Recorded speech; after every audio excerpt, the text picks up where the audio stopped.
confident na siya. Kasi iba po kasi, kaya nagkakaroon siya ng problema. Kasi yung nag-aalaga mismo sa kanya, yung lola niya, nanay niya, may depression. Kaya mali po yung natututunan na adapt niya.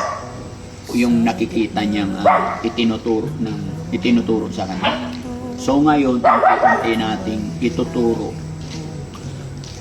yung tama, pati pag-aalaga, hygiene. Morning, although expected na po natin. Kaya nga po nandito tayo, nagagabayan, tuturuan ng tama. Kung makita nyo yung kapatid niya mga kababayan, 3 Maria to 3 Marias, no? Magaganda yung ate niya, kasing ganda rin niya, di ba? Gaganda ng kapatid mo, be, no? Huwag ka nang mahiya sa amin, ha? Magmula ngayon, ha? Okay, very good. Natin mga kababayan, tingnan nyo po kung gaano siya kaganda ngayon.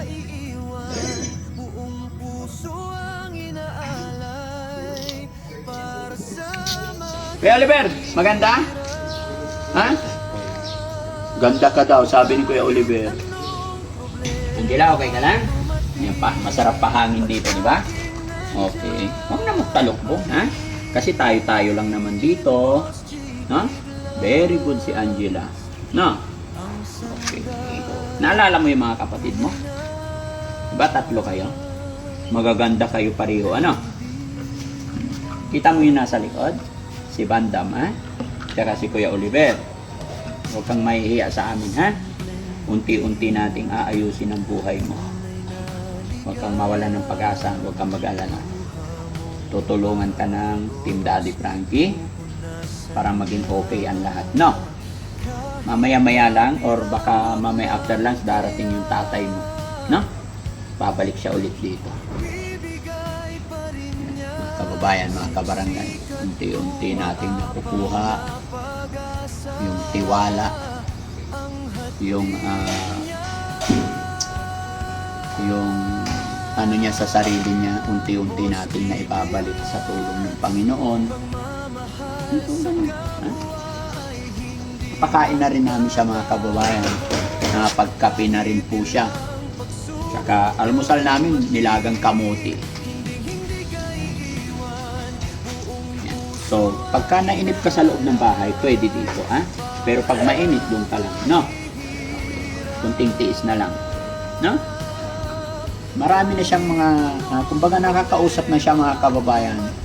Abangan nyo lang po yung mga upload namin ni Ate Angela. At yung hair mo, papaayos natin, no? Papagupitan natin yung ganyan lang, hindi pa iksiin, no?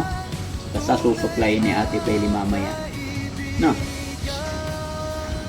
Bait-bait naman pala ni Angela eh. Ano sinasabi nila doon sa'yo, sa bahay mo? Ha? Kasi mga kababayan, hindi talaga ito pinapalabas, kaya ganyan na naging tsura niya. Na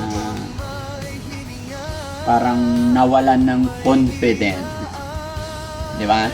Pero ngayon mga kababayan, unti-unti na. Tignan niyo mga kababayan, tad-tad po ng kagat ng lamok. Yan, no? Di ba? Tad-tad po talaga ng kagat ng lamok yan mga kababayan. Dami. Tapos pag naglalakad siya, tama yung sinabi ng auntie, gewang-gewang. Kasi nakahiga lang, tapos hindi napapakain ng maayos. Pero ngayon, ayan, nagluto tayo ng beef nilaga. Maya-maya lang po, 9:00 yun ang almusal na para makahigop ng sabaw. 1 buwan lang to eh. Taba na to eh. Gaya ni Kuya Bandam. Kuya Bandam, maligo na po kayo. Okay. Liligo kami? Opo. Maligo na kayo, ah? Ligo maigi, ha? Tapos almusal tayo pagkatapos. Sabay-sabay tayo lahat. Okay? Tapos sunod din si Ate Angela, no? Tutulungan ka ni Yaya, ah? Maligo ka rin, ah? Ha? Ayaw maligo? Bakit? Sa bagay siguro malamig pa. Pero kailangan araw-araw maligo, ah? Maapir na. Very good. Yun ang gusto ko eh. Salamat sa Panginoon mga kababayan talaga at nakuha natin yung kanyang loob. Alam nyo ba mga kababayan, nung unang-unang kunin namin siya sa poder ng kanyang nanay, which is hindi naman namin ito makukuha kung hindi namin kasama ang kanyang tatay. Talagang ayaw makiharap sa tao. Mula nung nakuha namin sa kanyang bahay, hanggang dalhin namin sa pagamutan, hanggang sa makauwi ng Pangasinan, nagkatalukbong talaga yan. Pero isang gabi lang, nakapag-stay dito, nakausap natin ng maayos, eto na, may confident na po siya. Tama ba ako? Di ba? Yeah. May confident na siya. Kasi iba po kasi, kaya nagkakaroon siya ng problema. Kasi yung nag-aalaga mismo sa kanya, yung lola niya, nanay niya, may depression. Kaya mali po yung matututunan na adapt niya. Guard! Tabi! Huwag maingay! Guard! Yan. Mali po yung nakikita niyang itinuturo sa kanya. So ngayon, unti-unti nating ituturo yung tama, pati pag-aalaga, hygiene. Morning, although expected na po natin. Kaya nga po nandito tayo, nagagabayan, tuturuan ng tama. No? Kung makita nyo yung kapatid niya mga kababayan, 3 Maria to eh. 3 Marias. No? Magaganda yung ate niya, kasing ganda rin niya, di ba? Gaganda ng kapatid mo, be. No? Huwag ka nang mahiya sa amin, ha? Magmula ngayon, ha? Okay, very good.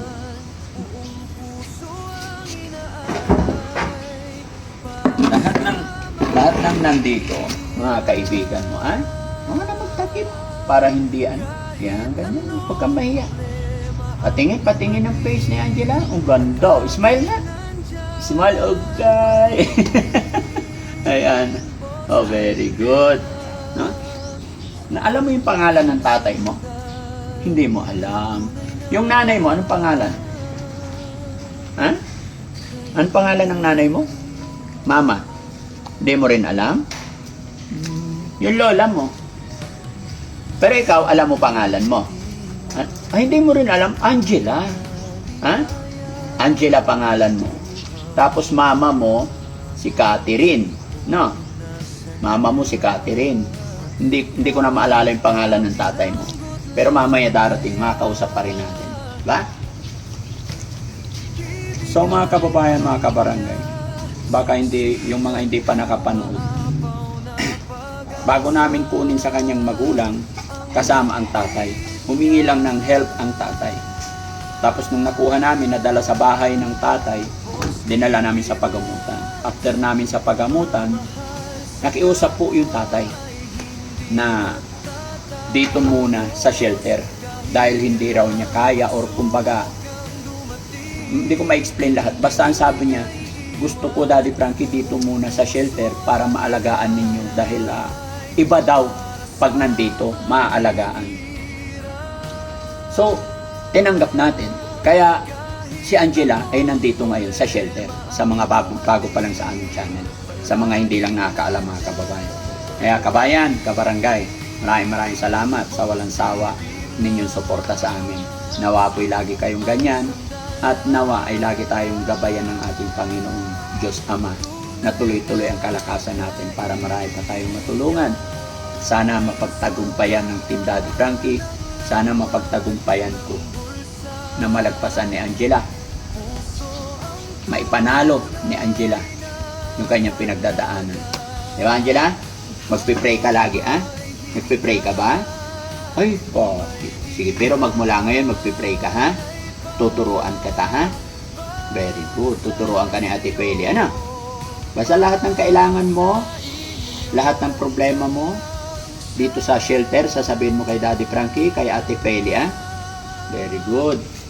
Oh. Kita mo yan si Kuya Oliver, oh. Eh, tingnan mo.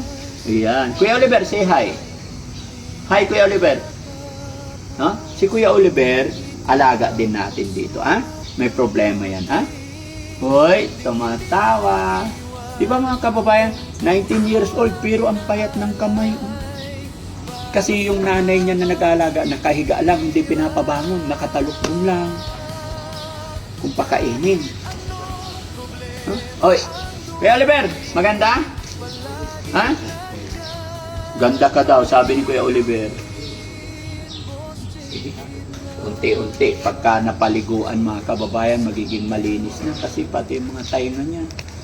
Talagang hindi napapaliguan. Doon lang sa loob ng bahay. Okay ka lang? Ha? O, sige, pahinga na. Hindi natin masyadong mga kababayan. Kumbaga, alalay lang po, ganyan lang po ang pakikipag-usap sa kanila. Puro payo, puro positive. Ganun lang po. Maraming salamat. Good morning. Have a blessed day po sa atin na. Thank you.